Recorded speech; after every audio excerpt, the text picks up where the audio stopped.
Boa tarde, todos e todas.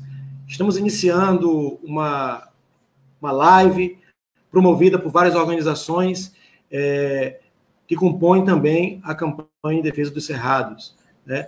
É uma live que visa discutir toda essa problemática que estamos lidando atualmente com relação às queimadas na Amazônia. Então, é com muito prazer que a gente inicia a live em defesa dos povos do Pantanal, Cerrado e Amazônia.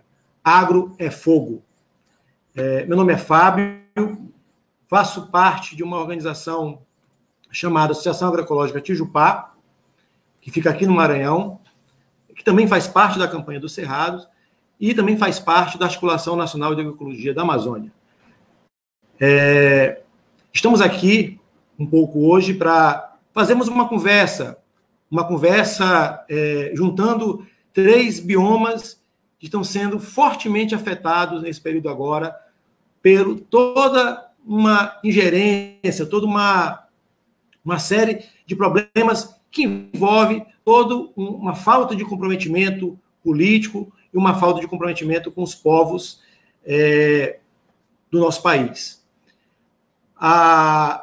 Quero trazer com muita felicidade, agora para a gente poder abrir a nossa mística, a dona Miraci, né? Dona Miraci, que é do assentamento Roseli Nunes, do município de Mirassol do Oeste, do Mato Grosso, né? E é uma companheira animadora de semente, né?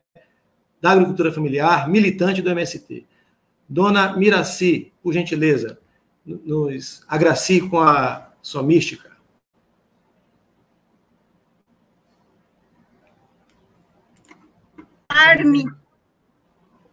Eu quero, neste momento, gritar minha indignação. Até quando vamos sofrer a tanta destruição? Nossos biomas tão ricos, com fartura para todos os viventes, sendo tudo destruído. O motivo é a ganância dos frios e sem sentimento. Conclamamos a todas as pessoas de bem do Brasil e também do mundo. Vamos unir nossos gritos, nossas lutas na resistência, para derrubar os perversos, os bandos de vagabundos.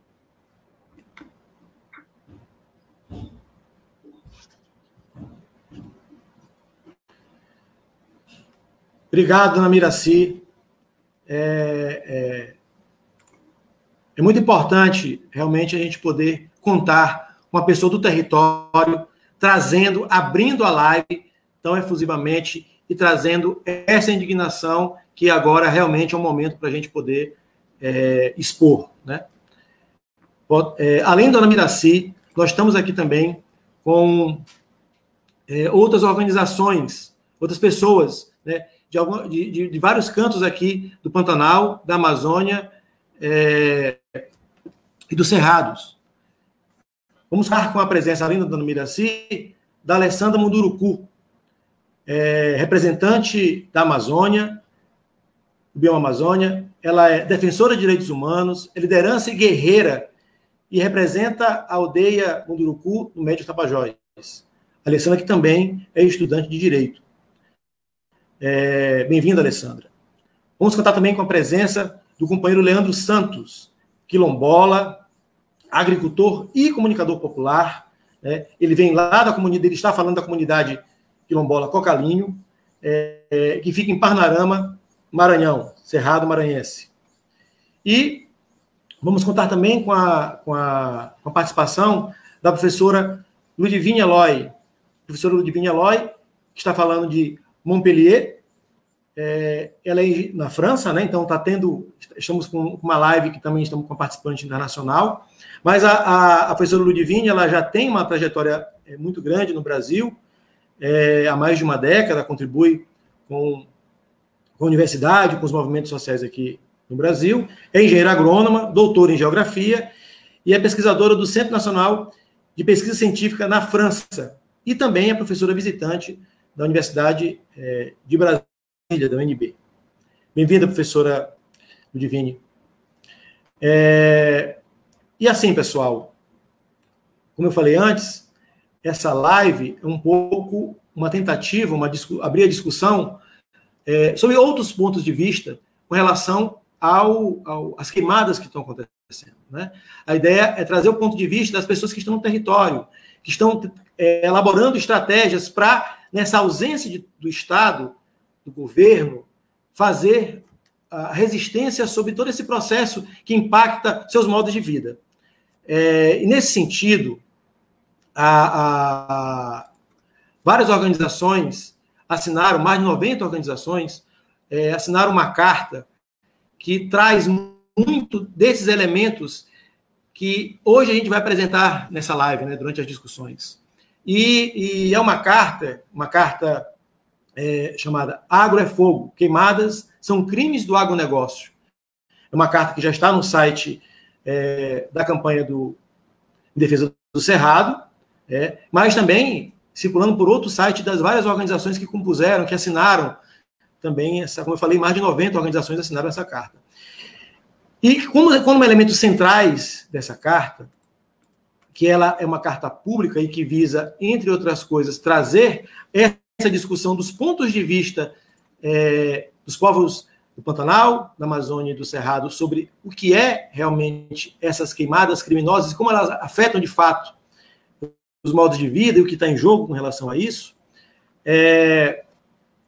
Ela trabalha muito no sentido de demonstrar que há uma intencionalidade programada em provocar todo esse problema que estamos ocorrendo nos biomas brasileiros. Não é por acaso, em 2019 a gente teve o Dia do Fogo, que atingiu principalmente a Amazônia e o Cerrado, mas já tivemos, ano passado, também vários relatos de queimadas criminosas. E esse ano foi algo arquitetado. A gente tem que lembrar que o atual ministro do Meio Ambiente fez essa fala com relação a dizer que era importante passar a boiada, e essa figura de linguagem que ele usou, ela se aparece em vários sentidos.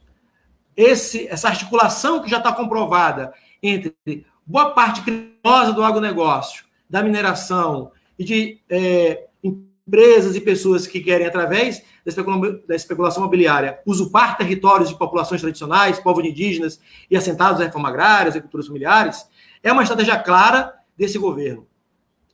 A tentativa, o que a carta expõe, na verdade, não como tentativa, mas como um ponto de vista de quem está nos territórios, é que a estratégia realmente acabar com a biodiversidade a qual esses povos que estão nesses biomas são os guardiões e guardiãs. E essa biodiversidade é que mantém não só os modos de vida, mas também as economias, mantém também as formas de gestão, as formas de organização social. Então, tudo que acontece no Pantanal, na Amazônia, nos Cerrados, é muito ligado à sua biodiversidade, à sua diversidade de natureza que compõe esses vários biomas. E a carta traz elementos que também apontam para uma resolução que, se quisessem, poderia ser feita de forma mais rápida, que é justamente o reconhecimento dos territórios tradicionais, o reconhecimento das terras indígenas, o reconhecimento das várias solicitações de assentamentos e de regularização fundiária que existem nesses 3 biomas, e que já são reivindicações comprovadas, que têm respaldo, na maioria dos casos, respaldo jurídico, respaldo técnico, mas que encontra na intransigência dos governos, e agora, mais nesse, que tem todo um comprometimento com setores do agronegócio e da mineração, uma falta total de compromisso. A fala do atual presidente expressou, no último dia 22, nas Nações Unidas, que foi a pior fala de um presidente, talvez na história, mas certamente na história do Brasil foi a pior fala, ela expressou exatamente isso.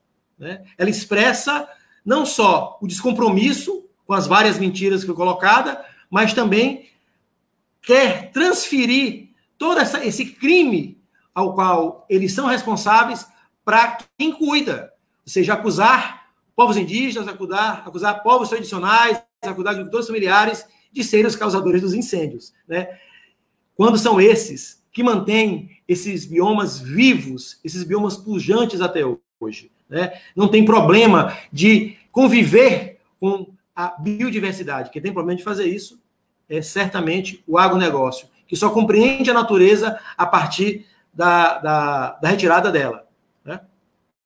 Bem, e nesse espírito que estamos iniciando a live, a partir desses princípios apresentados dessa carta, que nos inspira a fazer uma luta em defesa dos direitos dos povos e das comunidades tradicionais desses 3 biomas, eu queria apresentar, chamar os nossos participantes para dialogar com a gente sobre os seus pontos de vista a partir dos seus locais de fala, dos seus territórios e das suas bandeiras de luta. Nesse sentido, eu gostaria de convidar novamente a dona Miraci, né, representante do bioma Pantanal, esse bioma lindo, diverso e que tem muitas resistências, né, para poder conversar um pouco sobre essa situação, né? Estamos agora vivendo algo que é terrivelmente único no país, né? Um processo de diminuição da diversidade pelas queimadas promovido e com a anuência do governo, né? Nesse sentido, dona Roseli, eu queria saber como é que vocês estão enfrentando toda essa situação que chegou terrivelmente para vocês. Como é que vocês estão conseguindo fazer um pouco a gestão desses problemas que devem ser inúmeros e que atacam de forma muito forte os modos de vida? Que estratégias que vocês estão pensando, já estão executando, na verdade, nesse período tiveram que está fazendo para conseguir permanecer nos territórios, permanecer cuidando desse grande patrimônio que é de todos? Dona Miraci, por favor. Então, Fábio e todos os componentes da mesa e todos que estão participando desta live. Eu digo assim, que nós estamos sofrendo muito com tudo que está acontecendo e, porém, também nós não estamos calados. Nós estamos fazendo tudo que é possível, né? Nós estamos denunciando, nós estamos aqui no nosso assentamento aumentando a nossa produção, né? Aumentando tanto em quantidade como variedade, né? Porque também temos o problema da pandemia, né? O qual nos dificultou de estar saindo, de estar fazendo grandes mobilizações, grandes protestos nas ruas, né? Mas nós estamos fazendo, reunindo em pequenos grupos, tanto aqui na nossa associação, quanto em outra organização que a gente também faz parte. A gente não está deixando de fazer algo, né? Nós estamos fazendo as nossas denúncias, né? E a nossa preocupação é muito grande, porque muito próximo de nós vivemos nesse bioma bonito, né? Esse grande bioma que é Pantanal, com milhares de variedade de tantas plantas como animais, né? E povos, né? Povos na beira dos rios, povos centenários, né? Povos indígenas, povos quilombola, povos que há muitos e muitos anos vive, né? Nesse grande espaço, nesse grande bioma. E, de repente, né? Para dizer assim, o problema já começou com o golpe, né, que aconteceu lá em 2006. 2016, aliás. Por quê? Porque aquele projeto, né, que estava sendo desenvolvido no Brasil, né, com mais respeito pela população de todos os biomas, pela população do Brasil, né, em especial as famílias, a classe trabalhadora. Então, isso foi incomodando, né? Foi incomodando aquele poder, aquela equipe, aquele grupo, tanto aqui do Brasil também, quanto dos Estados Unidos, das grandes potências. Isso a gente sabe, né? E eles usaram todas as artimanhas, né? Usaram o poder das grandes mídias para implantar mentira de várias formas, né? Para iludir o nosso povo, que ainda é, infelizmente, ainda tem muito analfabeto político, que ainda não tem clareza, né, do que é essa questão de projeto político popular e projeto político dos grandes poderes. Essa é a verdade. Então, eles usaram, né, para implantar, para fortalecer com muito mais força esse poder dominante, escravocrata, né, do qual o Brasil já viveu, já iniciou vivendo já há mais de 500 anos. Então, chegando ao nosso momento atual, isso está claro para todo mundo, que essa destruição, né, essa perseguição com os nossos povos, né, tanto do Cerrado, quanto do Amazonas, quanto aqui nós, Pantanal, isso está claro, que é porque essa força que conseguiu se fortalecer ainda mais, eles estão nadando de braçada, fazendo tudo que estava planejado, né, para abocanhar todos os biomas, para aumentar, implantar e aumentar cada vez mais os seus campos de produção, monocultura, para as commodities. Esse povo não está preocupado com o povo brasileiro, não é? Eles estão preocupados com uma elite, um grupinho, né, do Brasil e do mundo.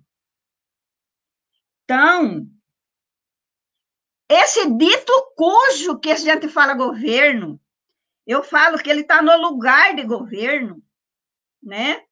Que isso aí só governa a mentira, né? Então, olha que a gente vê gente mentirosa neste mundo, mas igual a esse eu ainda não conhecia. Não só ele, né? Mas toda a cúpula que faz parte do grupo dele, desse projeto dele, né? Então, mas o que eu digo assim, nós estamos usando todos os meios para a gente denunciar e também anunciar, né, formas que a gente vai criando para a gente resistir e para a gente superar, né, esses momentos cruciais que estamos vivendo.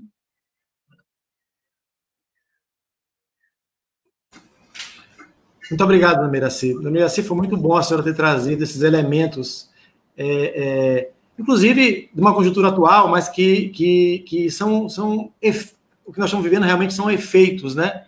Quando a senhora traz a questão do golpe, muito bem colocado, fantástico, muito obrigado.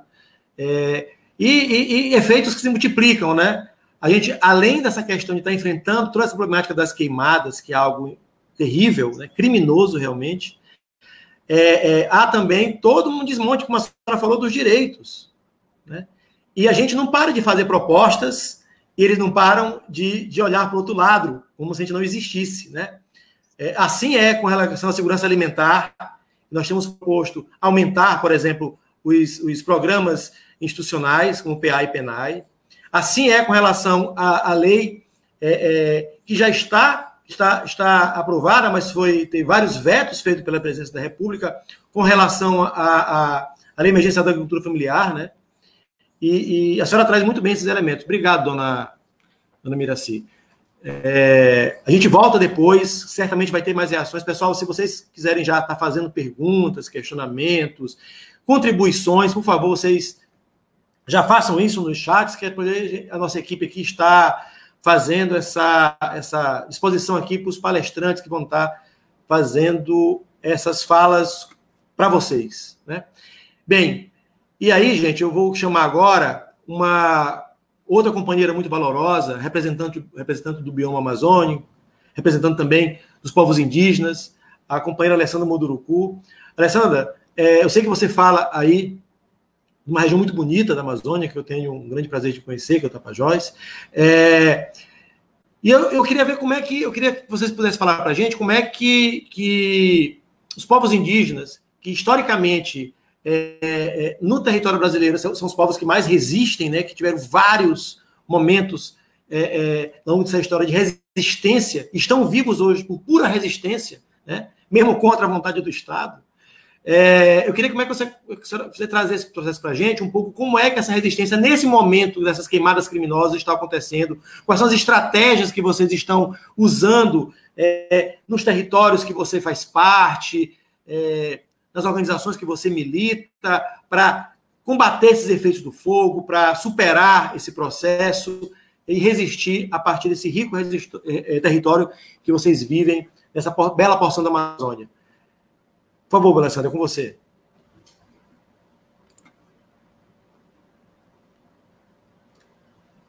Isso, está desligado o microfone. Oi, Katsuato, boa tarde a todos. Como já o Fábio Pacheco já me apresentou, eu sou a Alessandra, eu moro aqui no Médio Tapajós, município de Itaitu, né? A gente sempre fala que todas essas queimadas a gente já vem sofrendo há muito tempo, né? Com a grilagem de terra. Mas de 2019 para cá a gente está sofrendo muito ataque, bastante um atrás do outro. Aqui, por exemplo, os projetos que já vem há muito tempo, elas simplesmente vão querer sair do papel, né? Se nós, indígenas, quilombolas e ribeirinhos, não se aliar, se ajuntar cada vez mais para defender o seu território, o rio e até mesmo a Amazônia em geral. A gente está sofrendo, né? Quando o Bolsonaro falou que nós indígenas estava queimando a Amazônia, os camblocas, eu fiquei imaginando, né? Porque nós fazemos roça. Os indígenas fazem roça, faz aquelas derrubadas, e aí passa as semanas até mesmo para queimar. Assim dá tempo até dos pássaros voar, tudo, né? E de repente, e aí tem a limitação para dar uma limpada para o fogo não se alastrar, para poder fazer a queimada e plantar mandioca, né? A cana, e de repente Bolsonaro fala isso. Se nós fosse queimar a Amazônia, não existia nem mais floresta, porque aonde que existe mais floresta é no território indígena. Mesmo que aquele território que está ainda no processo para ser demarcado, é o que ainda ela continua viva, né? Ela ainda continua preservada. É onde estão os animais e tudo mais. Aqui na minha região, né, a gente está brigando contra o ferrogrão, né? Muitos falam assim, mas ferrogrão não vai impactar os territórios Munduruku. Se for para olhar o mapa, eu não diria isso. Todos os projetos, ele vem, né? Ele vem sempre apoiar uma nas outras. Ferrovia, hidrovia, hidrelétrica, mineração. E aqui tem vários portos que estão se instalando. A gente acabou fechando, né, barrando várias audiências, mas leis não existe para a gente, não existe para a minoria. Existe para que tem dinheiro, que tem recurso, que está ali botando para lucro, para ser transportado, né, para a Europa, para a China, para os Estados Unidos, tudo mais, né? E só os portos, projeto de portos, são 26 portos, né? Ninguém vai fazer silos, né, combustível para deixar no meio da Amazônia. Simplesmente é para guardar soja, milho, né? Quando for construir a ferrovia, elas vão desmatando cada vez mais, né? Desmatando, e aí um dono ou dois donos tem toma de conta de 1.000 hectares, 2.000 hectares, até 100.000 hectares, enquanto o indígena está brigando com um pedaço de terra e não está conseguindo, que é o caso onde eu moro, né? Onde é o Médio Tapajós, que a gente quer 178 hectares de terra e não está conseguindo, né? Inclusive, está tendo várias invasões dentro do território, né? Madeira, garimpo, mineração, que estão se instalando cada vez mais, e eles têm dinheiro, né? Eles têm dinheiro para botar internet, eles têm dinheiro para colocar placa solar, enquanto a gente está aqui fazendo projeto e tentando se isolar para não ficar doente, e enquanto eles, a invasão está aumentando, né? E a hidrelétrica no Rio Jamanchi, eles têm 23, né? Que o próprio governo Bolsonaro falou que os pesquisadores têm até 2021 para terminar a pesquisa, né? Imagina os impactos. A hidrelétrica, o Jatobá, São Luís Tapajós, Chacorão, e isso o governo está conseguindo dividir os indígenas, né? A gente vê tanta luta, a gente já sabe de todas as histórias que os indígenas que foi dividido várias vezes, né? Mas 520 anos a gente consegue ainda resistir, né? Ainda estamos resistindo. E aí é muito triste saber que nós, assim, o povo, ele está se olhando mais para o lucro, ele não está se olhando mais para a vida.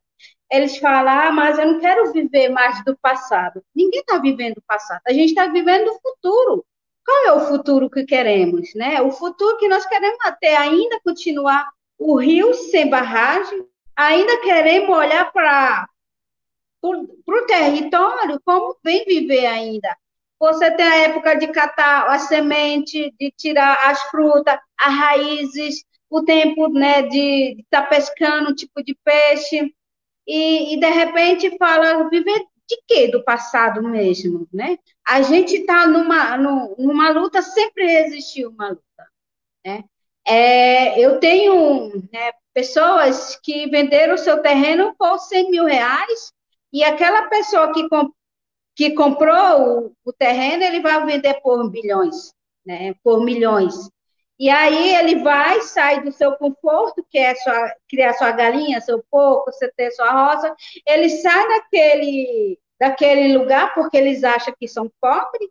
Eu sou pobre porque eu não tenho nada.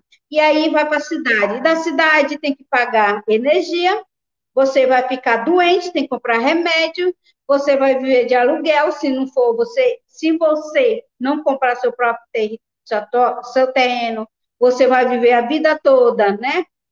Na quintura você não tem onde você trabalhar, o tempo de colheita, um tempo de pesca, você não vai ter mais, enquanto isso as empresas vão se avançando. E cada vez está acontecendo isso na Amazônia. Cada vez as empresas estão chegando sem ter licença, né? Só na Amazônia tem vários grilagens, o próprio CAR, que quando eu não entendia muito sobre o CAR, né?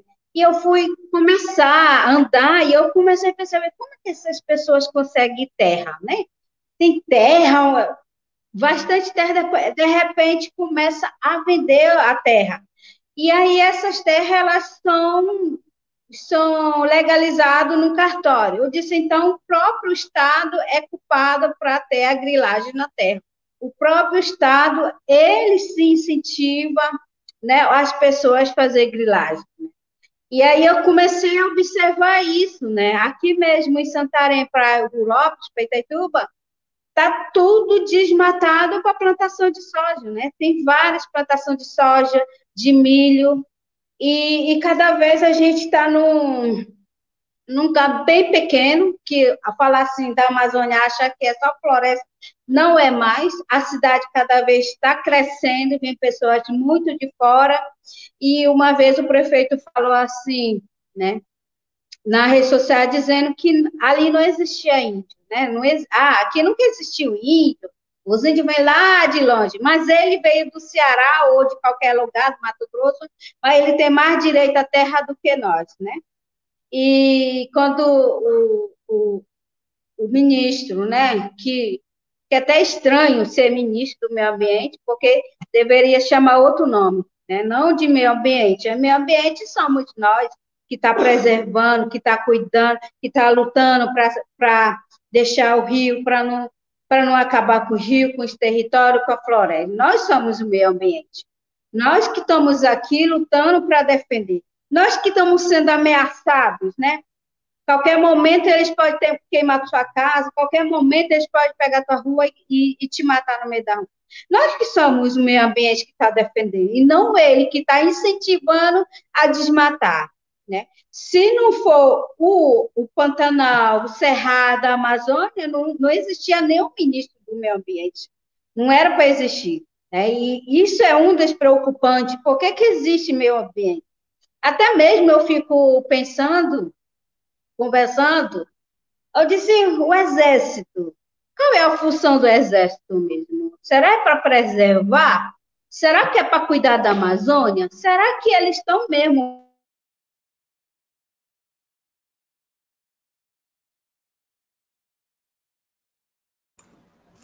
Alessandra? Acho que a Alessandra travou, gente. Alessandra? Pessoal, vamos garantir depois, quando tiver a interação com as perguntas dos participantes, a fala da Alessandra, ela pode depois estar concluindo esse raciocínio dela. Ver se ela volta aqui agora. Se não... Antes. Alessandra, parou um pouco a transmissão. Para guardar a soja, que vem da Ferrogrão, né? Quando os projetos do Ferrogrão vêm, ele tem que guardar um lugar. E esse lugar é o Silos, que fica no Tapajós, né?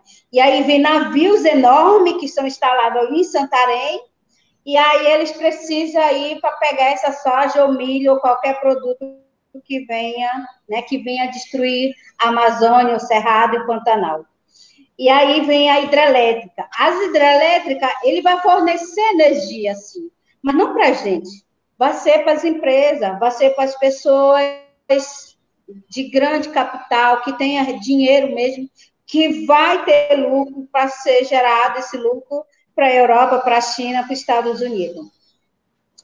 E aí vem o quê? A hidrovia. As hidrelétricas vão alagar território, floresta, os peixes vão morrer, né? As plantas vão morrer, e aí vem a hidrovia que vem do Mato Grosso para Santarém, né? Que vem do Telespires para o Tapajós. E aí várias aldeias vão para o fundo, vários territórios vão para o fundo, e de repente tem que ser esse navio enorme atravessando no Rio Telespires, Rio Tapajós, para ser transportado. Então a gente fala que o maior desmatador que existe são os países desenvolvidos. São países que querem colonizar, que querem acabar com nós. São os países ainda, existem, muito grandes, como a China, Estados Unidos, países da Europa, que ainda querem nos colonizar ainda. A colonização ainda existe, ainda a mineração, ainda a igreja, ainda os sojeiros, barrageiros, ainda está continuando. Porque tem muitos povos ainda tão isolados, né? Tem muitos povos ainda que não querem ter contato com os brancos, né? Que não querem Em todo canto que ele vai, ele encontra com madeireiro, com garimpeiro, ele fica numa ilha pequena. E aí não tem jeito, fica doente, tem que ter contato com os brancos. Aí os brancos dão roupa, Bíblia, aí diz, índio, você tem que ter isso, né? Quando a gente tem celular, internet, as pessoas questionam, mas isso tem internet?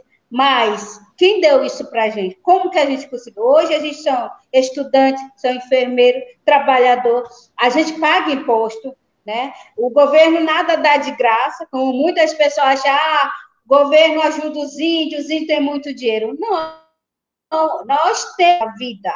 Então, às vezes, a roça já dá o que nós queremos. A pesca, a caça, né? A plantação que você tem que ir na roça tirar o abacaxi, né? A batata, e isso vem tudo. E quando sobra, você tem que vender para comprar outros tipos de alimento, como o sal, o açúcar, né? E aí essa Amazônia toda que existe, Amazônia, Pantanal e Cerrado, ela está sendo muito ameaçada, né? Se nós não sairmos para a rua para proteger o território, para proteger a Amazônia, o Cerrado, o Pantanal, nós vamos acabando só reclamando, falando, mas nós não estamos fazendo nada, né, para ajudar o nosso território. A gente tem que agir, nós temos que fazer algo urgente, né? Todos aliança, todos esses braços dados. Quando saiu aquela palavra, vamos dar a mão a todos, mas tem que ser de verdade, né? Tem que ser urgente, tem que ser agora. Não deixar esse massacre chega, né? Esse massacre acaba com povos indígenas, quilombolas, ribeirinhos, com o povo da floresta, né? A gente precisa fazer algo urgente.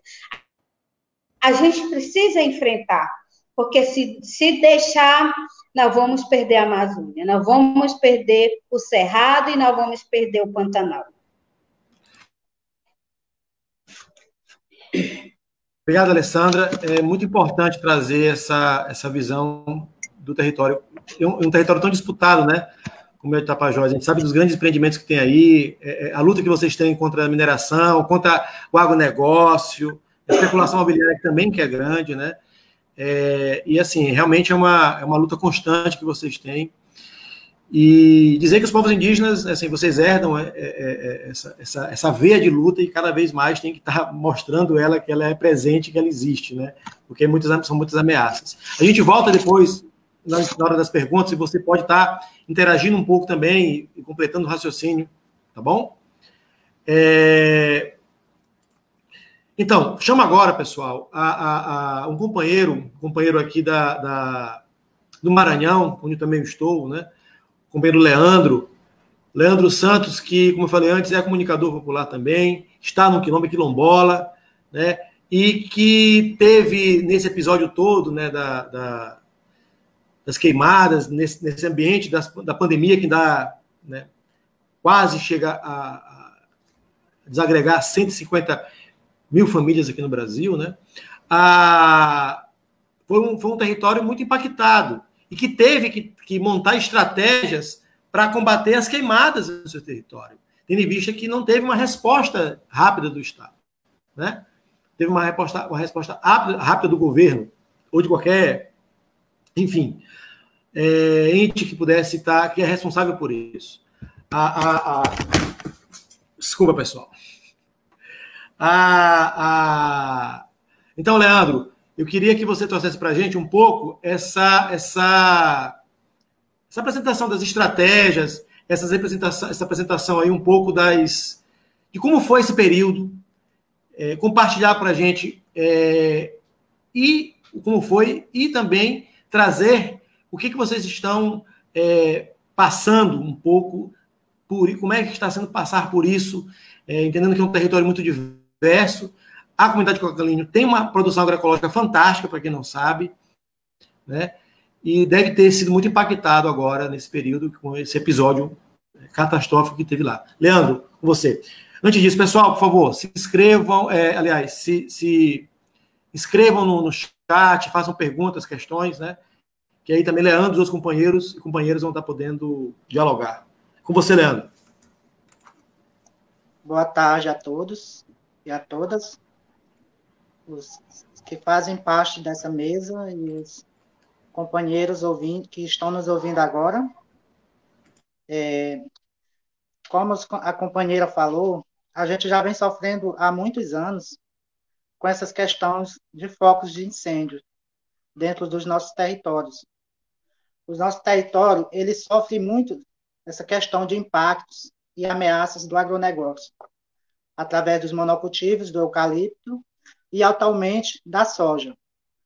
O desmatamento, queimadas, agrotóxicos e a grilagem têm afetado diretamente a nós, comunidades quilombolas. A contaminação no solo, nas águas. O território, ele ultimamente, desde o ano de 2009, com a chegada do agronegócio na região, com o plantio do eucalipto, vem sendo aumentando muito essa questão dos incêndios, dos focos, porque esse ano surgiu de dentro das fazendas da Suzano Papel e Celulose, porque eles fazem o desmatamento, estão fazendo, desmatando os brotos do eucalipto, fazendo leiras e metendo fogo. Tem umas pastas de eucalipto que, quando se iniciou esse processo, a gente vinha fazendo esse acompanhamento, fazendo registros, tirando fotografias, aquela arrumação que eles estavam fazendo, metendo fogo nas leiras. E então passou para uma pasta de eucalipto, esses focos. Do eucalipto se estendeu para a nossa área, nosso bioma. A comunidade se preocupou muito por questão dos seus roçados, porque os roçados ficavam bem próximos a essas áreas onde foram incendiadas. A comunidade, ultimamente, ela se reúne em grupos com crianças, adultos, com mulheres, jovens, homens, para combater o incêndio. Com água, pano molhado, fazendo aceiros, com galhos de folhas verdes. Como o Fábio falou, nós temos os nossos modos de vida, nossas culturas. A gente vive de produzir e colher nossos alimentos. E isso tudo afeta o nosso território, o nosso bem-viver, porque a nossa luta é uma luta por território e pelo território livre. O território, ele, com essa questão, ele não é regularizado ainda. Desde o ano de 1982, o território vem sofrendo com esse processo de grilagem. Agora, com a chegada do agronegócio na região em 2009, com o plantio do eucalipto, o causador é o veneno, a secação das nossas nascentes, a contaminação do solo. Esse ano foi o ano mais atacoso que a gente teve, que foi a questão das queimadas. Queimou uma boa parte do nosso bioma. E esses focos saem da nascente, das nascentes, do sol nascente para o nosso território, porque a gente está dentro do território e o vento é muito forte. Surge também focos de incêndio em outras áreas agropecuárias que ligam ao nosso território. Surge também focos de incêndio dentro de outras fazendas que são usadas como plantio de soja. Surgem mais outros focos de incêndio em outra fazenda que estão fazendo desmatamento também para o monocultivo de soja. Então, o território ele está cercado pelo agronegócio, pela agropecuária, ele está plenamente cercado por conta disso. E os grandes problemas afetados, que afeta a gente também, é a fumaça do eucalipto. Prejudica muito a saúde dos companheiros. A comunidade, ela corre o risco também de queimar suas casas. A nossa biodiversidade está sumindo. Ultimamente, a gente tinha muito o cajuí, para pegar na chapada, tinha muito o piqui, tinha muito o inharé, tinha muito o marfim, o tingui, porque, para quem não sabe, o marfim e o tingui, as mulheres buscam no cerrado para a produção do sabão, para lavar roupa e para tomar banho. Então, geralmente, essas queimadas, ela favorece sempre o agronegócio, e os responsáveis são os fazendeiros, são os grileiros, são a Suzano, papel e celulose, são os gaúchos, porque o território também ele está cercado de gaúchos, está cercado também de Paraguai, chegando paraguaios, para o monocultivo da soja. Então, é isso.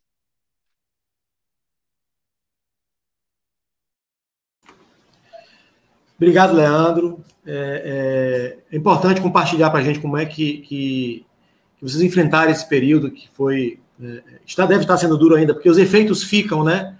Todo esse legado de destruição que eles promoveram ficam. E, para quem não sabe, gente, a comunidade cocalina ela já é uma comunidade que sofre bastante com as pressões vindas do agronegócio. Grupos como Suzano tentam, a todo momento, expulsar essa população da sua região, mas é uma população muito unida, muito combatida, e tem um trabalho muito bonito com a agroecologia, né? E merece todo o nosso apoio, certamente. Pessoal, o chat está aberto para fazer perguntas nos vários canais que vocês estão participando. Por favor, interajam, pergunte, contribua. Nós estamos aqui numa conversa aberta para povos do Pantanal, Amazônia e Cerrado, então é muito importante a contribuição de todos. Os 4 cantos desses biomas e do resto do Brasil certamente tem muitas contribuições a dar, troca de informações que a gente pode estar fazendo essa interação por meio do chat. E aproveitando essas vozes que estão nos territórios e que podem contribuir também, né, com esse entendimento maior do que é para a gente a perda da biodiversidade. Nesse sentido, eu queria convidar para fazer uma fala também a professora Ludivine Eloy. Ludivine Eloy, como eu falei antes, está na França, então ela está bem tarde da noite lá. A gente agradece muito a sua participação, sabe que isso é em função do seu compromisso, né? E queria pedir que a senhora pudesse contribuir nessa sua fala um pouco com essa discussão que a senhora apresenta já nas suas pesquisas, que traz o uso do fogo pelas populações tradicionais e que difere certamente dos incêndios criminosos que acontecem todo ano, mas que se intensificaram agora, né? E que, ao contrário do que o Ministério das Comunicações, a Secretaria de Comunicação e o Ministério do Meio Ambiente circulou nas redes sociais, não é menor do que 2017, na verdade, é um dos maiores, e se a gente for também juntar a isso todo o processo de descaso e que se soma a isso, e de irresponsabilidade que esse governo traz, e que acaba sendo parceiro na incentivação, né, no incentivo a essas queimadas, se agrava mais ainda, né? Então, a gente queria que você trouxesse um pouco essa contribuição para a gente sobre a visão do uso do fogo dos povos e comunidades tradicionais e como isso difere das queimadas criminosas que estão acontecendo. Senhora Ludivine, por gentileza, com a senhora. Boa tarde a todos e todas. Agradeço muito o convite da CPT. Me sinto honrado de falar sobre o tema ao lado, né, de lideranças importantes. Eu queria trazer o olhar de uma pesquisadora sobre essa questão, né? Eu vou compartilhar minha tela aqui para apresentar uma coisa aqui, uma pequena apresentação. Espero que vocês estão vendo. Você pode confirmar comigo? Fábio? Tá certo? Tá certo, né? Então, como que essa questão do fogo, esse aumento dos incêndios, né, que a gente chama às vezes de mudança de regime do fogo, do comportamento do fogo, que a gente está vendo esses dias e nos últimos anos, que fica mais claro, né, que as comunidades vivenciam no dia a dia, ele reforça a proibição e a criminalização dos usuários, né, tradicionais do fogo, e ao mesmo tempo tem um fenômeno, né, que acaba justificando os modelos de produção sem fogo, né, porque os produtores, né, do agronegócio, basicamente soja, principalmente soja e milho, não precisam, oficialmente, né, aparentemente, não precisam do fogo para produzir, né, e utilizam muito esse discurso para criminalizar, né, quem está dependendo do fogo para produzir muitas vezes atribuindo essas práticas, né, de manejo do fogo das Professora, desculpa, é porque a apresentação tem que ser só colocar no modo de apresentação para ficar maior a tela. Ou botar um zoom maior. Não está, não? Não, ela está no modo edição, digamos assim. Para mim ela tá. Agora não passou, não tá, não? Dá para ver. Acho que se não tiver como, acho que dá para seguirmos por aqui. Ela não está no modo apresentação, ela está no modo edição. Aí a gente está vendo a coluna lá, os slides, né? Que pena. Entendi? Eu não sei como fazer de outra forma, porque para mim tá dando para ver, professor. Está dando para ver também, sem prejuízo só que ficaria melhor. Vou tentar aumentar, então. Se aumentar um pouco o zoom, melhora. Agora melhora mais. Tá, então, a questão é o que muitas vezes essas práticas são vistas como irracional, né, como feito de qualquer forma, né, e então a questão é como que a pesquisa científica, o que a pesquisa tem a dizer sobre isso, né, pesquisa em ecologia, em geografia, em agronomia, tem vários pesquisadores engajados no Brasil e fora do Brasil para tratar dessa questão de forma séria. E eu queria apresentá-la com os resultados. Bom, a primeira coisa é que, não sei se passou para a próxima slide aqui, espero que sim, é que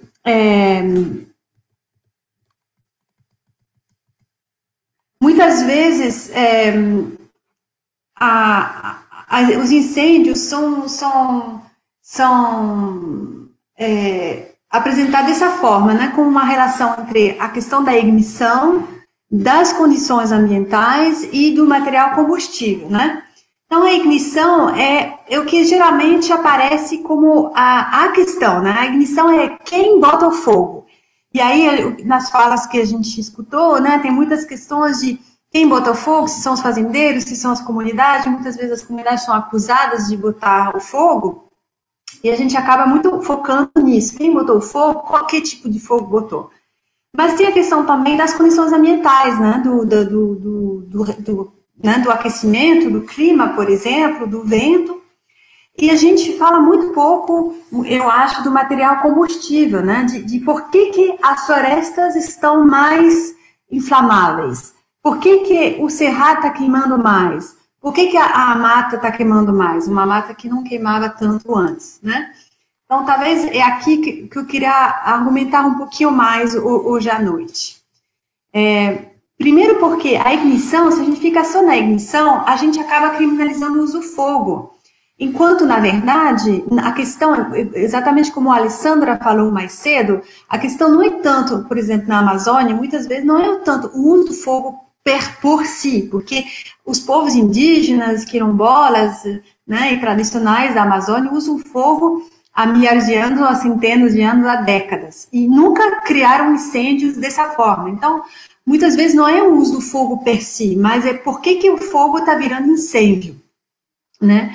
E, então, inverter aqui um pouco, mas assim, no Brasil tem uma grande diversidade de práticas tradicionais de uso do fogo que são muito mal conhecidas e que muitas vezes são vistas como costume, feito de qualquer forma, irracionais, né? Enquanto, na verdade, quando a gente estuda elas de forma muito séria, a gente vê que tem, primeiro, muitos usos diversos, uma grande diversidade de usos e de paisagens queimadas, uma multiplicidade, uma regularidade desses usos, não é um fogo em qualquer momento do ano. Muitas vezes tem uma sazonalidade bem específica para cada tipo de fogo, e são os diversos motivos, né? Um fogo não é só para uma coisa, muitas vezes tem motivos produtivos, para manejo de paisagem, motivos simbólicos, motivos rituais, né? E é um verdadeiro manejo da paisagem, não é queimar por queimar, né? E queimar pensando, por exemplo, eu vou queimar esse capim, essa área de campo para proteger essa mata. Isso é muito comum desde sempre, né? E até hoje. Então, as pessoas, muitas vezes a gente escuta que o uso do fogo é uma coisa do passado. Não é. Em muitas comunidades, as pessoas ainda sabem usar o fogo de forma muito, muito complexa. E, por exemplo, no Cerrado, isso foi mostrado que nas transições, que essas práticas formam padrões formam paisagem de queima em mosaico, né, com várias queimadas, várias cicatrizes de queimas pequenininhas, uma do lado das outras, que favorece a biodiversidade, evita os incêndios. Então, isso foi mostrado em terras indígenas, por exemplo, do povo Chavante, e também, mais recentemente, a gente observou também isso em territórios quilombolas, por exemplo, no Jalapão, né? Então, é uma verdadeira manejo da paisagem. Então, a questão é por que esse manejo, né, no caso, sobretudo, do Cerrado, de manejo de queima em mosaico, que protegia contra os incêndios, com paisagem com diversas histórias de fogo, protegendo as áreas sensíveis ao fogo e queimando as áreas adaptadas ao fogo, né, porque o Cerrado é muito complexo, com isso, por que essas áreas estão ficando mais suscetíveis a incêndios, né? Isso é a grande questão. Para mim, não é tanto a ignição em si, porque num contexto, né, de corrida mundial por terras, o que a gente chama de land grabbing, né, essa expansão muito rápida da soja, enfim, da fronteira do agronegócio, obviamente tem muito mais conflitos, né, grilagem de terra e tudo, então o fogo se torna uma arma, né, de conflitos, então a ignição, o fato de botar fogo é cada vez maior, mas a questão é por que isso se vira incêndio, né? Então, a gente perguntou isso para muitas comunidades, fizemos workshops, fizemos entrevistas, ida a campo, e uma das primeiras coisas que aparece que é o desmatamento, essa relação entre desmatamento e incêndio é muito claro, né? Por exemplo, no caso da terra indígena do Xingu, né? Tem 10 vezes mais fogos, quer dizer, o tamanho a área queimada multiplicou por 10 nas últimas décadas, principalmente por causa do desmatamento, que muda o clima e torna o regime de precipitações e a temperatura e torna as matas mais inflamáveis do que antes. Isso tem impactos muito grandes, né? Tem ecólogos no Brasil no Brasil e afora que trabalham muito bem sobre isso. E também, o que ficou muito claro para o Cerrado, para os biomas adaptados ao fogo, como o Cerrado, são as políticas de supressão do fogo, né, nas unidades de conservação e de maneira geral, né, no Cerrado todo, mas sobretudo nas unidades de conservação, essa política de dizer vocês não podem queimar, né. Isso acabou causando mais exodo rural, né, porque as pessoas não podiam praticar mais seus sistemas produtivos, né, associando agricultura de corte e queima, a roça, né, pecuária de solta, coleta de semente, coleta de capim dourado, por exemplo. Então, muitas pessoas abandonaram isso, esse padrão de queima em mosaico que eu mostrei para vocês, muitas vezes, em muitos lugares foi abandonado e acumulou muito combustível, muita massa seca, né? Então, isso é uma bomba relógio, né? Porque daí, quando tem alguém bota fogo e isso vira incêndios enormes. Então, isso já foi demonstrado, a gente já sabe disso, o IBAMA sabe disso, o ICMBio sabe disso, por isso que também estão mudando, estão tentando mudar a política de supressão do fogo. E também porque essas práticas de tradições do fogo mudaram, né? Porque por causa das mudanças tecnológicas, né? Da individualização das práticas, a gente não bota o fogo hoje em dia como antes, né? Isso também é uma causa de incêndio, mas não é a principal, assim, não né, essas práticas vão mudando, de qualquer forma, a prática tradicional sempre vai mudar, né, e não é o uso do fogo em si, né, é todas as condições que tem por trás. Então, enfim, os incêndios, isso foi um painel que a gente fez com representantes de várias comunidades, mostrando todas as relações, né, de causa e efeito, e o ressecamento das florestas que estão meio que no início, no centro desse problema. Então, os desafios para as pesquisas, eu diria que a primeira é ultrapassar a questão da ignição, ou seja, precisamos de mais pesquisa conectando de maneira muito clara o agronegócio com o desmatamento, né? Isso não é tão óbvio, porque a grande narrativa do agronegócio é dizer estamos produzindo mais, desmatando menos, mas a gente vê que na prática isso não funciona, tá? Na maior parte dos casos, não estou falando em todos, né? Na maior parte dos casos não, a fronteira está expandindo. Então, e esse desmatamento e a irrigação em grande escala, sobretudo no caso do Cerrado, sua relação com incêndios, né? Então, na Amazônia, isso já foi bem demonstrado, né? Essa relação entre desmatamento e incêndio é muito claro. Eu convido vocês a verem essa matéria, né? Cortina de Fumaça, escrito por jornalistas que trabalharam com ecólogos, que demonstraram isso, né? A Érica Berenguer e a Joyce Ferreira. Eu convido vocês porque isso não tem muita dúvida sobre isso.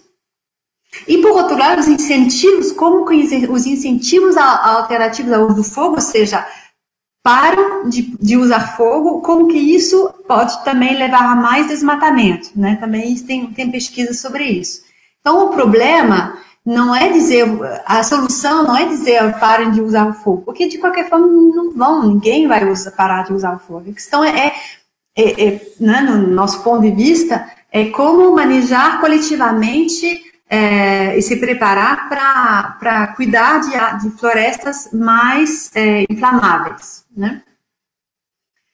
E obviamente, né, lutar contra incêndios criminosos. E no Cerrado tem mais desafios ainda, porque a relação entre a expansão do agronegócio e o ressecamento dos ecossistemas não é difícil de fazer, né? Mas para as comunidades é óbvio, né? Mas a pesquisa tem muita coisa para fazer ainda, porque a gente, muitas vezes, o agronegócio está nas chapadas, que são as áreas de recarga do aquífero, e as comunidades muitas vezes estão nas partes dos vales, né? Nas partes mais baixas. E o que a gente observa nessas partes mais baixas, que são territórios de comunidade ou unidade de conservação, nessa foto aqui é dentro de uma unidade de conservação no Jalapão, que também tem um território quilombola, de uma vereda onde apareceu um incêndio, assim, após uma prática de corte e queima, que antigamente nunca provocava um incêndio, mas hoje em dia a vereda está ressecada e aí não se pode mais usar o fogo como se usava antes. Então, foi um fogo que surpreendeu muitas pessoas, porque nunca imaginavam que nesse período do ano podia dar um incêndio. Então, eles tinham que tomar todas as precauções, né, com a umidade do solo, com o vento, mas assim, deu um incêndio porque a vereda está mais seca. Então, toda a questão é a gente vincular o uso da água pelo agronegócio nas áreas de recarga e o desmatamento aos incêndios, né? E esse vínculo não é tão claro porque a gente, enfim, depende de colaborações com hidrólogos, com ecólogos, né? Mas a gente sabe, no caso, por exemplo, do Oeste da Bahia, as outorgas para a água estão crescendo de forma vertiginosa e as comunidades estão vendo o nível dos seus rios baixar de forma também vertiginosa. Então, a gente não pode desvincular esse problema da água do problema dos incêndios e vice-versa. E eu acho que cabe a nós, né, com parcerias com as comunidades, e eu convido vocês, né, enfim, a gente documentar essas transformações ambientais, porque não dá para diferenciar, separar a biodiversidade, a água e o fogo, essas três coisas estão ligadas, né? Então, e para finalizar, eu diria que já tem muitas inovações, né, de experiência de manejo do fogo, que já começaram desde 2012 no Brasil. O Brasil inovou bastante nisso, de acabar com essa política, sobretudo no Cerrado, né, de se acabar com essa política de supressão do fogo e de criminalizar o uso do fogo das comunidades. Pelo contrário, né, começaram a se abrir bastante, a respeitar cada vez mais os conhecimentos tradicionais. Isso estava a caminho, né, até pelo menos 2015, 2014, 2015, né. Então, tem muitos gestores de conservação que estão na luta no campo de conservação e do IBAMA, trabalhando junto com povos indígenas para repensar um pouco esse manejo do fogo. E depende também de pesquisas interculturais associadas, porque os povos indígenas, quilombolas, tradicionais, não esperaram as pesquisas para adaptar suas práticas de uso do fogo, né? Então, esses problemas de incêndio faz com que as comunidades estão procurando inovar, e a gente precisa acompanhar essas inovações, né, documentar isso e pensar coletivamente. E também porque tem muitos acordos locais, né, sobretudo em unidades de conservação e proteção integral, para descriminalizar o uso do fogo e pensar no seu manejo, em vez de proibir, né, e estou falando do Cerrado, né, e isso seria muito interessante, enfim, continuar. E isso, agradeço muito a atenção de vocês.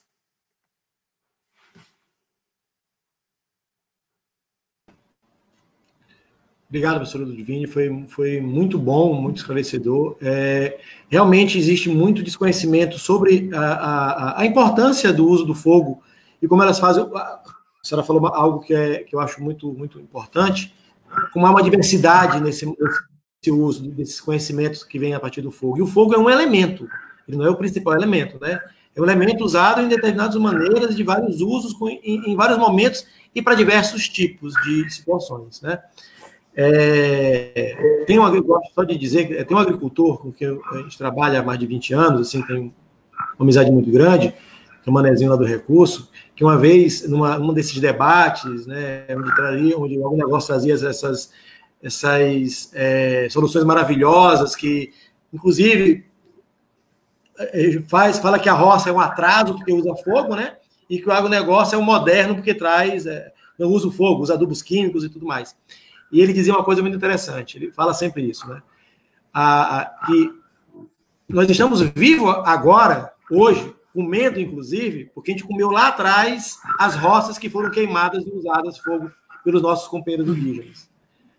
Então, o manejo do fogo realmente é algo milenar, né, que faz parte da história e da cultura alimentar humana. Assim, vem nos alimentos desse... Só isso, que me veio, a senhora falando, me veio à mente essa fala do Manezinho, eu queria trazer aqui para a gente. Pessoal, a gente passa agora um bloco para fazer perguntas para os nossos convidados e convidadas, e interagindo também com o pessoal que está agora assistindo online, que está no chat, fazendo essa participação, né? É a hora da interação, né? Onde o público vai poder fazer essas perguntas. Já temos algumas perguntas aqui, temos uma equipe que está fazendo colocando aqui para a gente, e assim, nesse momento, eu vou chamar a dona Miraci novamente, porque a Wanda dos Santos, né, fez uma pergunta para ela, seguinte questão. Companheira Miraci, o que é o Comitê Popular das Águas do Rio Bugre tem feito para cuidar das águas de sua região? Pergunta feita pela Wanda dos Santos para a dona Miraci. Dona Miraci, a senhora. Tá.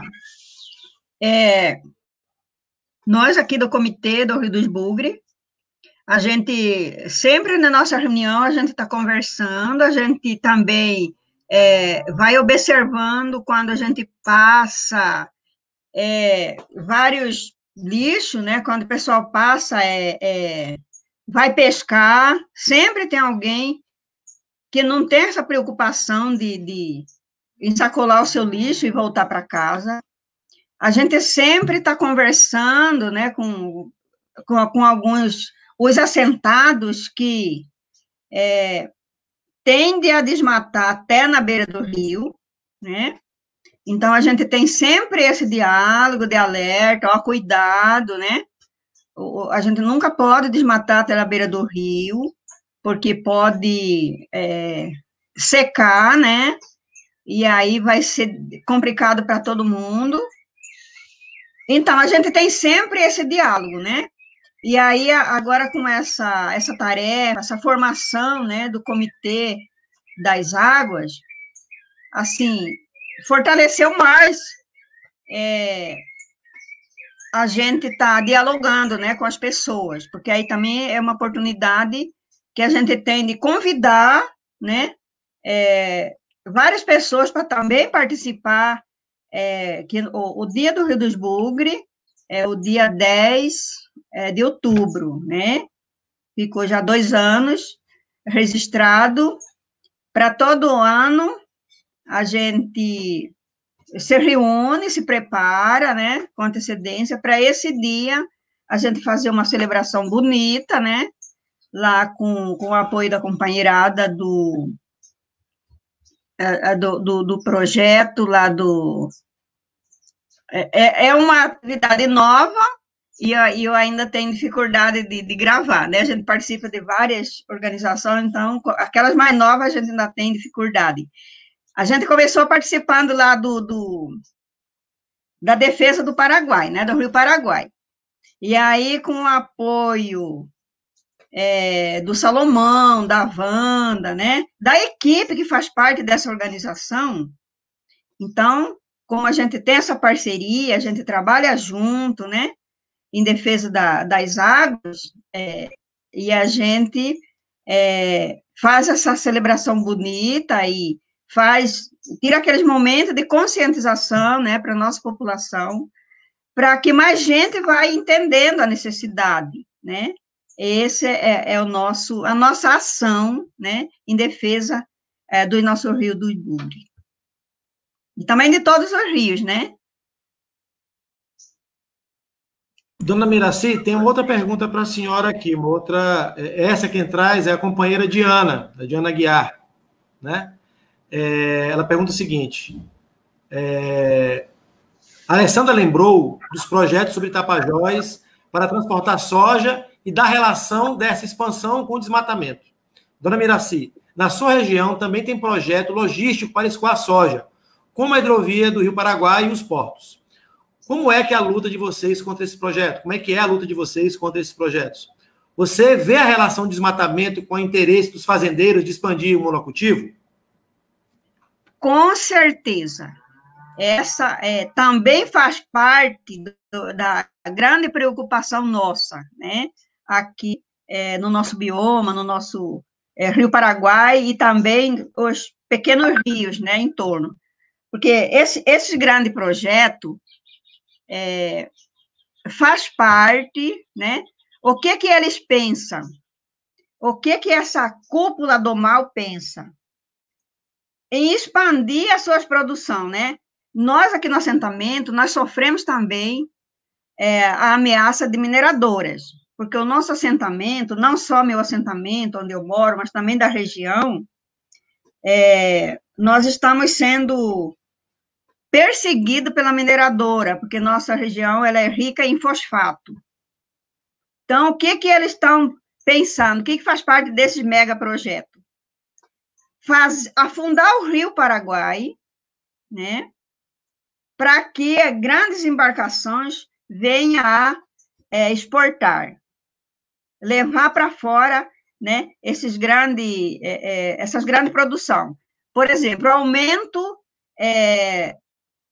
da destruição das matas, né, o aumento de desmatamento para aumentar a produção de cana, de soja, que aqui na nossa região tem muito, sabe? Então, juntando todas essas produções, né, com esse olhar que essas pessoas gananciosas têm, que tudo é mercadoria, né?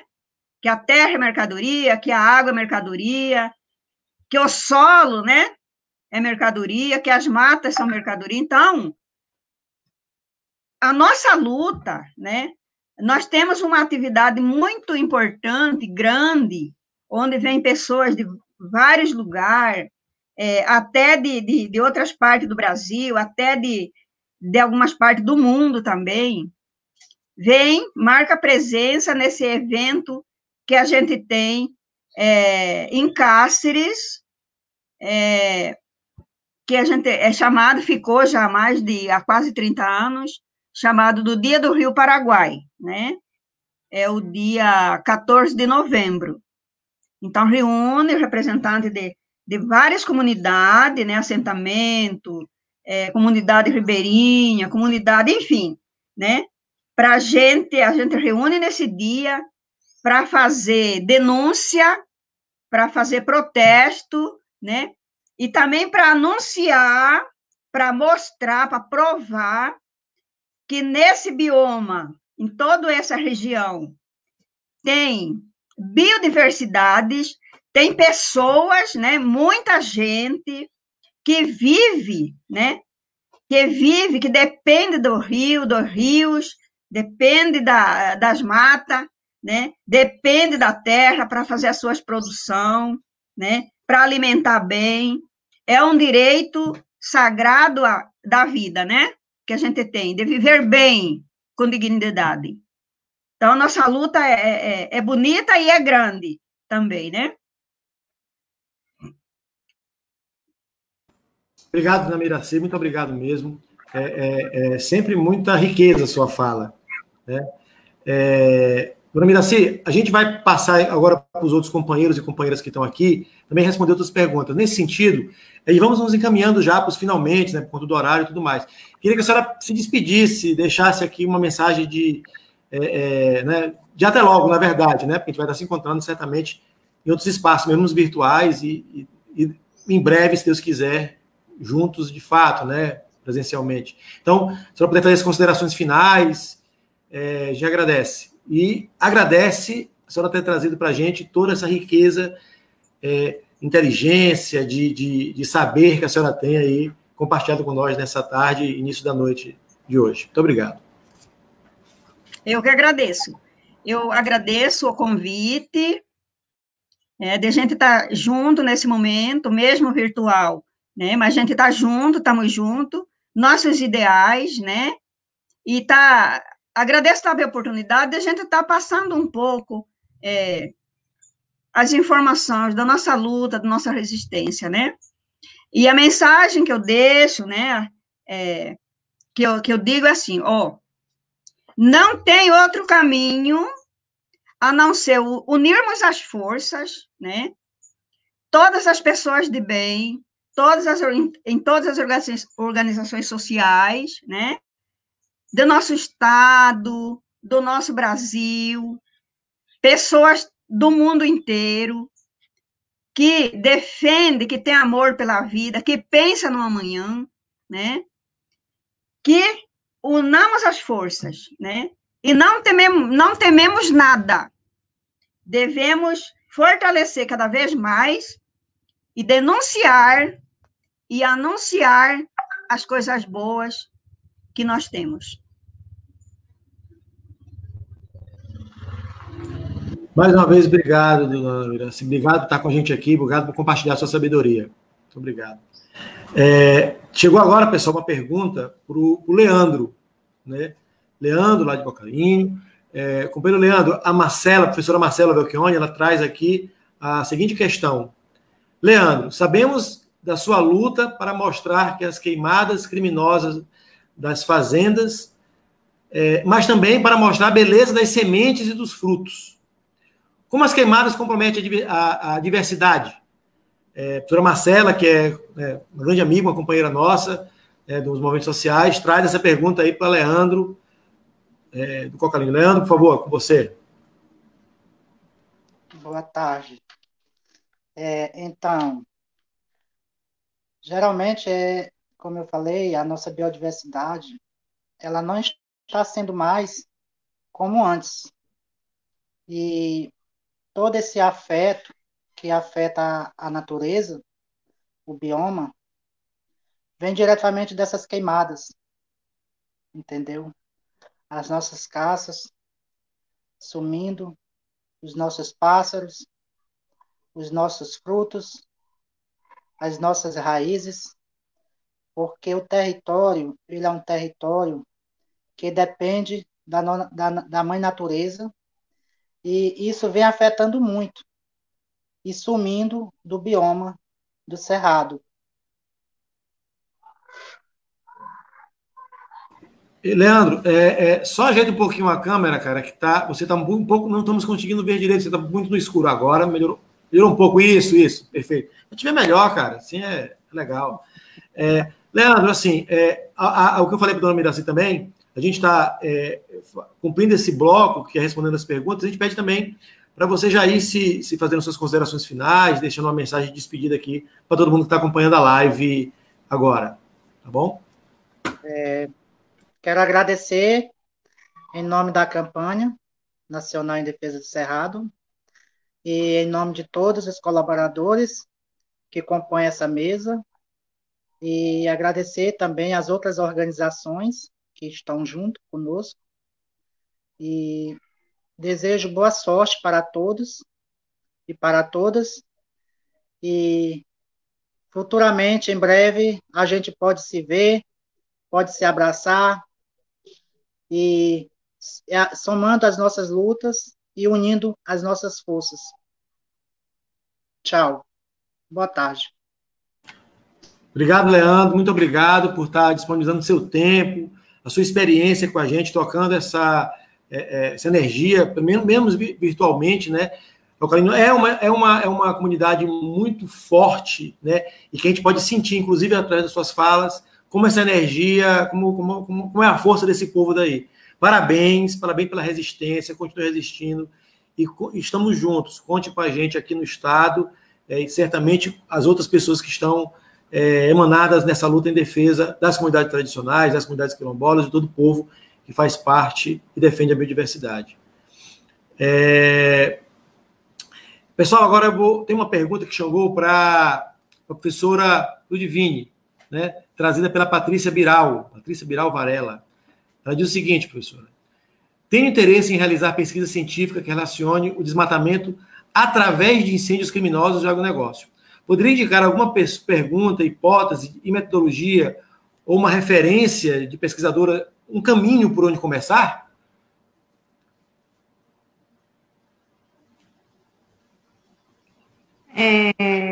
Oi, desculpe, tem essa pergunta, mas tinha uma outra sobre... entendo que a pesquisa científica impacto do aquecimento de maneira tradicional vem à mente quando o convidado fala do assunto, porém, no momento atual e no cenário das queimadas criminosas para devastação, pode ficar confuso. Os incêndios são criminosos. Posso responder a essa primeiro e depois a outra? Claro. Inclusive é a mesma pessoa que traz essa você pode estar, inclusive, fazendo esse diálogo com as duas perguntas. Fique à vontade. E, professora, só peço que, nesse sentido, quando a senhora for encerrando a pergunta, a senhora vai às suas considerações finais, tá bom? Tá, rapidinho. Então, eu acho que justamente essa questão está no cerne, assim, que tipo...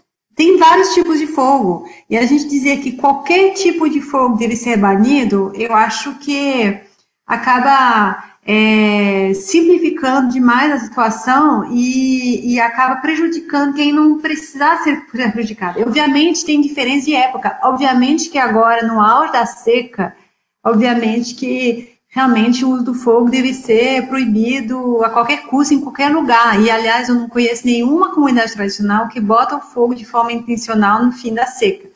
Então, isso, né, é óbvio e depende também do bioma, né? Na Amazônia, né, é diferente do Cerrado.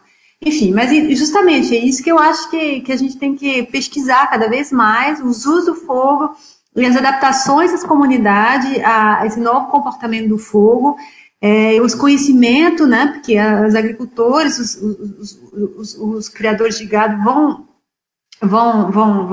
adaptando suas práticas, e como diferenciar isso de um fogo para desmatamento, um fogo criminoso, assim.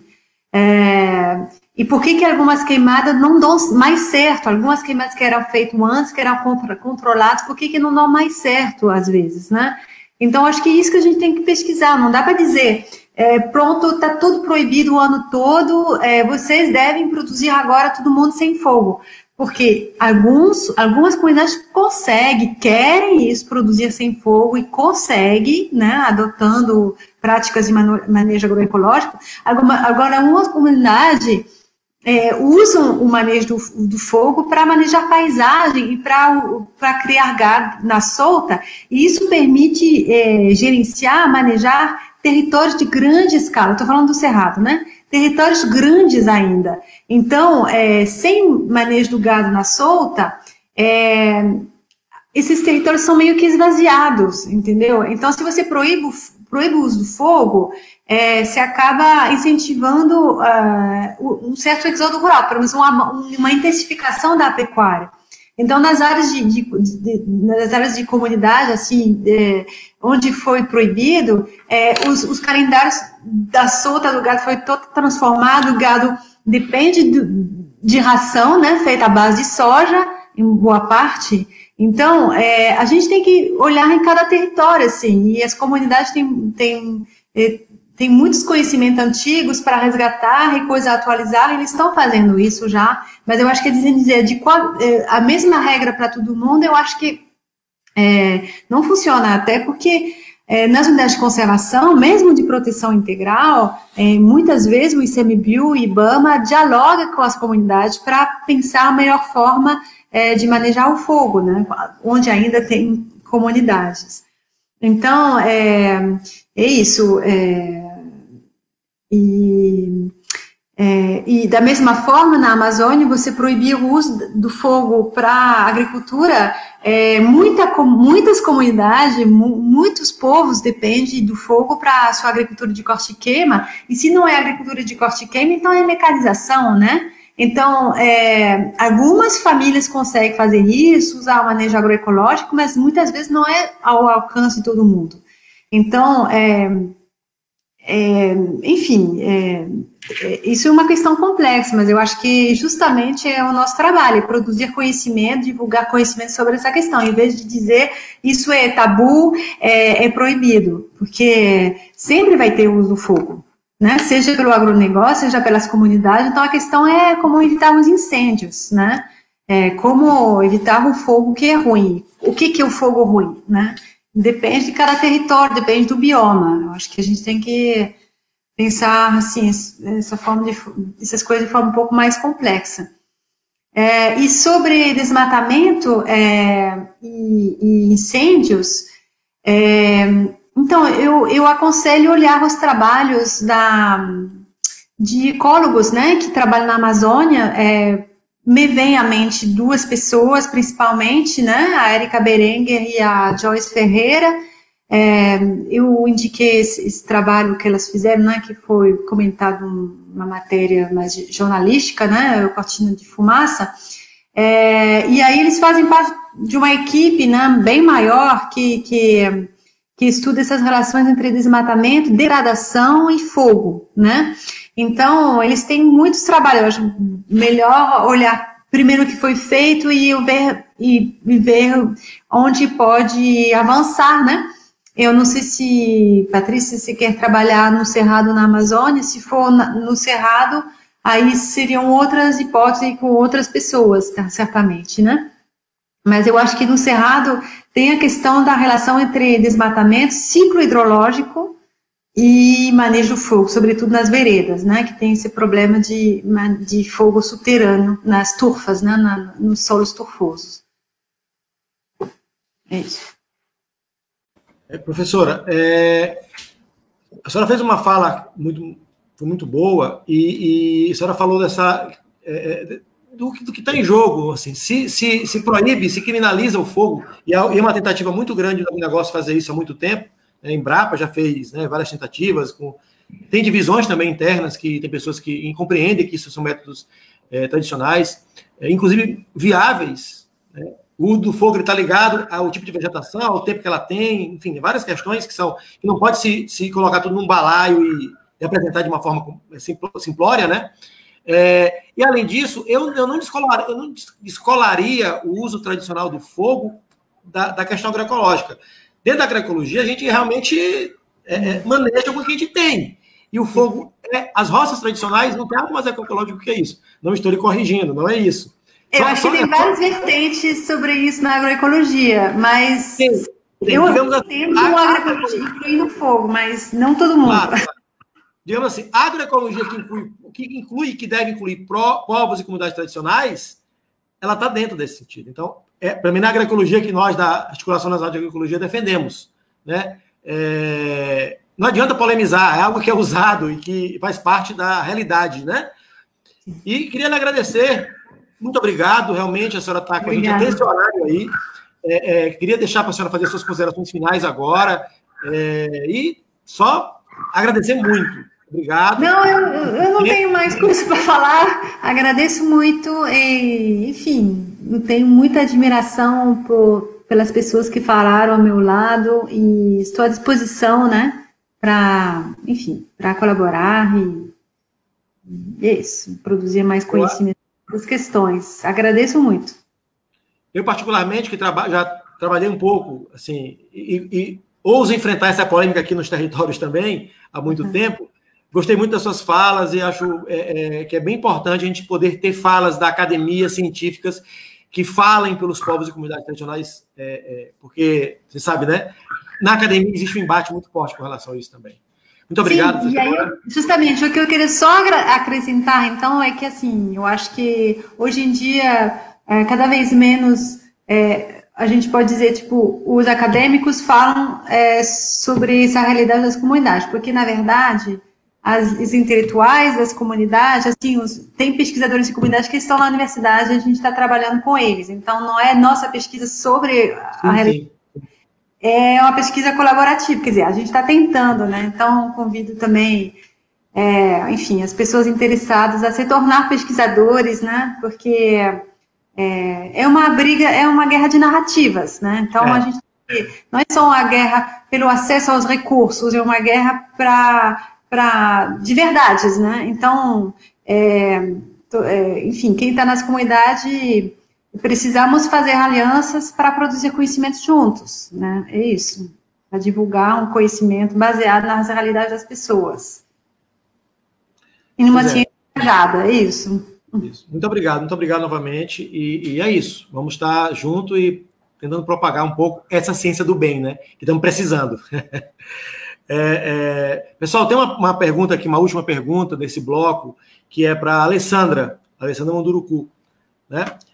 Ela vem do Pedro Camargo e ele pergunta para a Alessandra, como desmatamentos e incêndios criminosos impactam o território Munduruku?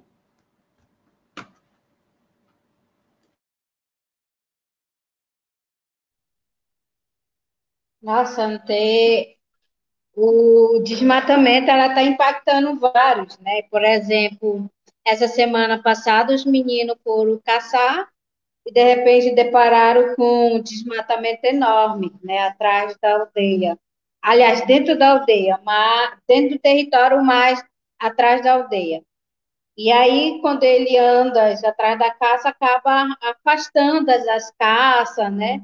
Até mesmo já é acostumado atrás de fruta, de semente, folha, e de repente já não tem mais lá. A gente vem fazendo várias denúncias. E, infelizmente, o que a gente sempre depara é que nós não temos leis que amparam, né, para nós, de fato. Existe, mas, de fato, para estar combatendo, não existe.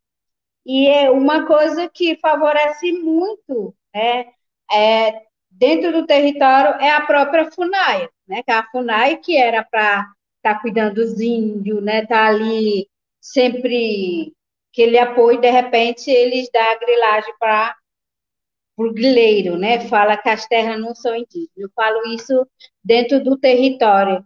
Tem dois tipos de território. Tem um território indígena Munduruku, que já é demarcado, homologado, e tem o território Sauré-Maibu e território Sauré-Bapim. São dois territórios que falta demarcar. Enquanto isso, né, quando não é demarcado, os grileiros estão tomando de conta, né? E a própria FUNAI dá autonomia para esses grileiros. Eles falam que eles só podem trabalhar em cima das terras que já são homologadas e demarcadas. Só que, de fato, não existe, né? Senão não está cheio de madeireiro, não está cheio de garimpeiro dentro do território. De fato, realmente fosse trabalhar com terra demarcada. E quem tem que fazer a vigilância somos nós. No ano passado, em julho, nós conseguimos expulsar os madeireiros, né? Tinha várias motos, quadriciclo, aquelas máquinas pesadas, balsa para atravessar, e a gente andou uns quilômetros, só que a gente viu muito ramal. E eles usam muito máquina, né? Eles não desmatam muito para aparecer no satélite.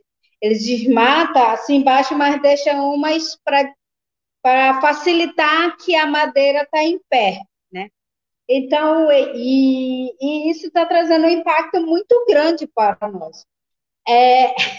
Incrível que pareça, esses dias a própria CNBio queimou uma aldeia onde nós tínhamos expulsado o madeireiro. A gente, com as mulheres grávidas, cacique, né, gente idosos, né, tava lá na luta para tirar os madeireiros que não o MPF, não o IBAMA, nesse nível tem coragem de tirar, nós fomos tirando. Mas agora a situação piorou, né, que eles têm muito, né, eles são um grupo grande, né, são madeira que vai ser transportado para a Europa, para os Estados Unidos. Então, eles são, para quem assiste Globoplay, está passando do território Saramago, do Novo Progresso, quando eles dizem assim, se for para matar um cachorro ou com espingar qualquer coisa, a gente mata. E realmente eles matam, né? Então, a gente vive nisso. E a gente acaba, né? A gente não pode andar sozinha, a gente tem que andar em grupo. E a preocupação aonde é uma entrada dos indígenas, agora é dos madeireiros, dos garimpeiros, e a gente não pode passar. E a preocupação nossa é com as lideranças, porque não tem outro lugar para passar. Se for para passar, tem que passar com um grupo grande para o pessoal não ficar olhando.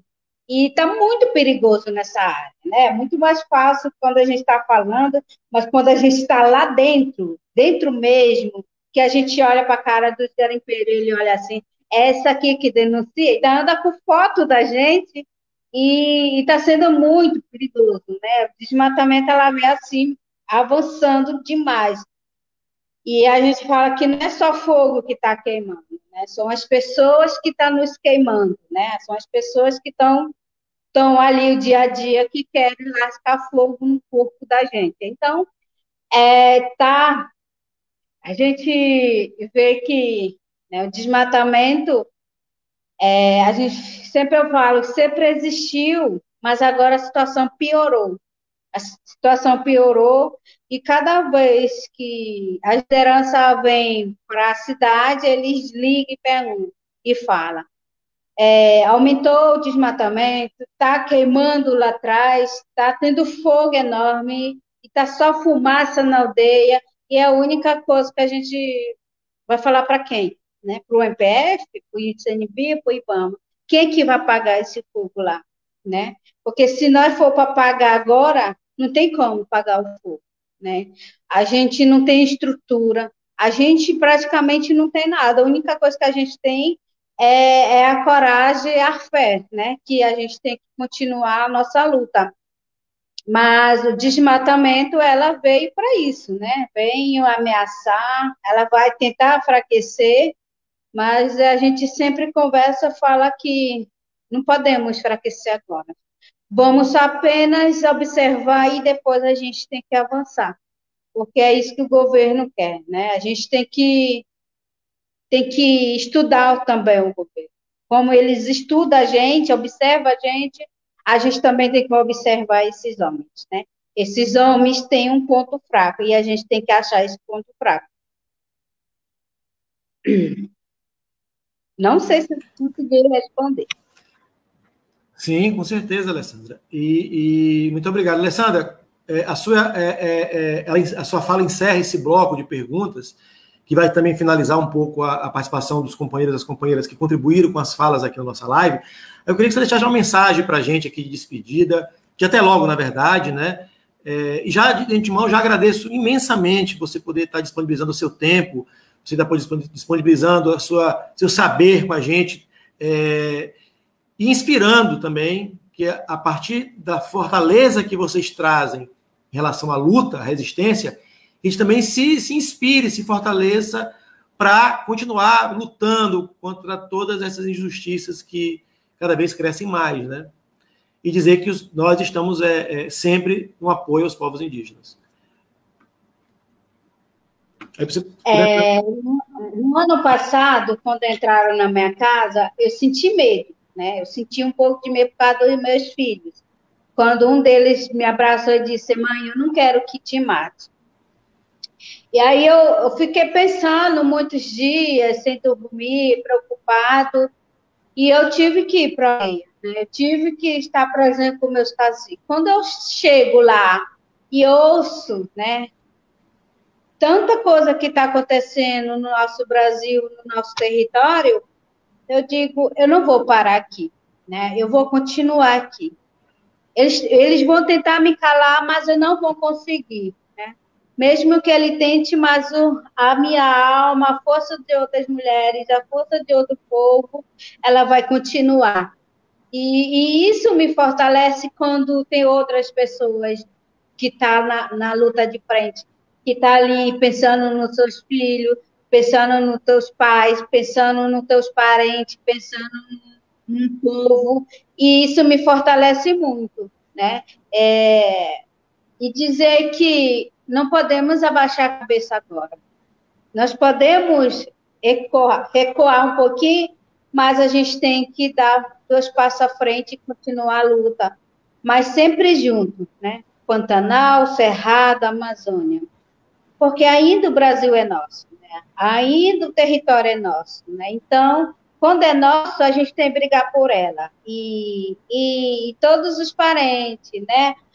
Povos tradicionais, povos da floresta, temos que brigar pela nossa casa. E a nossa casa é aqui. E é aqui que nós vamos brigar.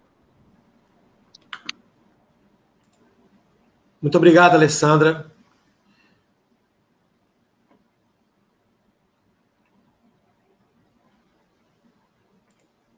Muito obrigado.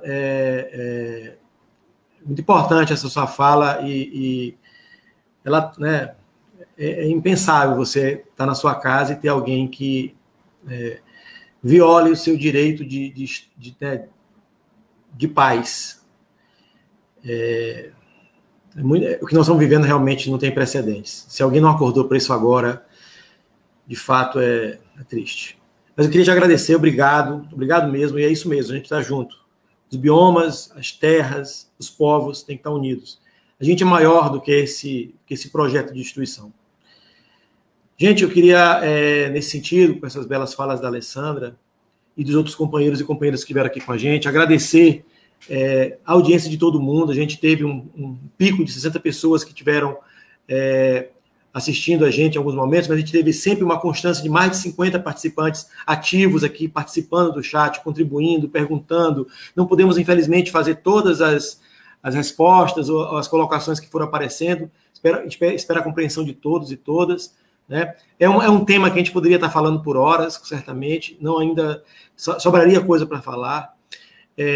Dizer que as organizações que estão emanadas nessas lutas são elas que estão propondo, né? E aí eu trago novamente, não só essa live, mas a carta, uma proposta de reflexão um pouco fora da caixinha de como deve se pensar, não só a questão do fogo, mas as várias práticas tradicionais milenares que os nossos povos, os brasileiros, as brasileiras que estão nos territórios fazem, né?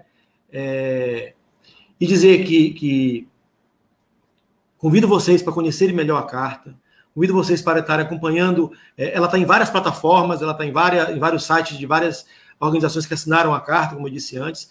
Quem quiser, ela está também no site da campanha, está passando aqui um pouco isso, é o site